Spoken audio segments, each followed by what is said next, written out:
সুন্দর একটা জিনিস দেখেন, এরা দেশটাকে কতটা ভালোবাসে। তাদের স্বাধীনতা দিবস আগস্টের 9 তারিখ।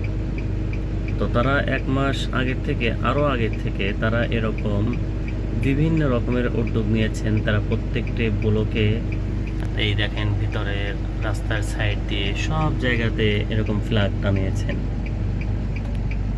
সো এরা স্বাধীনতা আসলে এই স্বাধীনতা দিবস উপলক্ষে এটা কিন্তু তারা এমন না যে আহামরি অনেক কিছু করে এরা স্বাধীনতা করেছে, কিন্তু তারপরেও দেখেন এদের একটা ভক্তি শ্রদ্ধা কীরকম, দেশটাকে কত পরিমাণ ভালোবাসলে এই কাজগুলো করতে পারে। এই যে সুন্দর একটা দৃশ্য দেখতেছেন না, এগুলো কিন্তু একবারে এই যে দেখেন উপর থেকে একবারে নিচ পর্যন্ত প্রত্যেকটা ফ্লোর থেকে এরকম বারান্দার বেলকনিতে হলের সঙ্গে এরকম টানিয়ে দিয়েছে ফ্ল্যাগগুলো।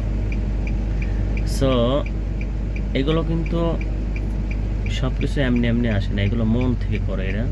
যেমন দেশটাকে ভালোবাসে, আইন শৃঙ্খলাকে শ্রদ্ধা করে, দেশের পরিবেশকে ভালোবাসে, যার কারণে দেখেন সব কিছুই তার নিয়ম অনুযায়ী তার গতিতে চলে যাচ্ছে সুন্দর একটা পরিবেশে। তো আমরাও কিন্তু পারি আমাদের দেশটাকে এমন করতে। শুধু আমাদের কিছু কতিপয় মানুষের কারণে কিন্তু আমাদের দেশটাও এরকম পরিবর্তন হচ্ছে না। তারা শুধু চাচ্ছে মারামারি, কাটাকাটি, হই হল্লা সবসময় যাতে এগুলো থেকে যায়।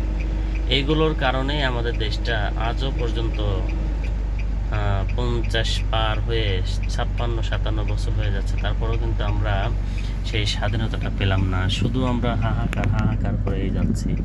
সো এমন করার ফলে আমাদের দেশটা শুধু পিছিয়ে যাচ্ছে। আজকে একটা কথা বলবো আপনাদের, যে আজকে কিন্তু সিঙ্গাপুরে আমি বিভিন্ন জায়গায় গেলে অনেক মানুষ দেখি শুনি বাংলাদেশকে নিয়ে কথা বলে। শুধু বলে তোদের বাংলাদেশে এত পলিটিক্যাল, এত মারামারি কাটাকাটি কেন? এরা কি শুধু টাকা নিয়েই চেনে? দেখ তোদের প্রধানমন্ত্রী আগে যে ছিল, ওরাও কিভাবে জানলো আমি জানি না, সত্য কথা বলছি, যে তারা বলতেছে যে তোদের বাংলাদেশে একটা প্রধানমন্ত্রী ছিল শেখ হাসিনা, ও তো পুরো হাইজাকার। ও তো বিভিন্ন রাষ্ট্রে এরকম টাকা নিয়ে নিয়ে বিভিন্ন রাষ্ট্রে এরকম রেখে দিছে, অনেক টাকা বাড়ি গাড়ি করছে। তো এরকম আমি শুনতেছি আর কি।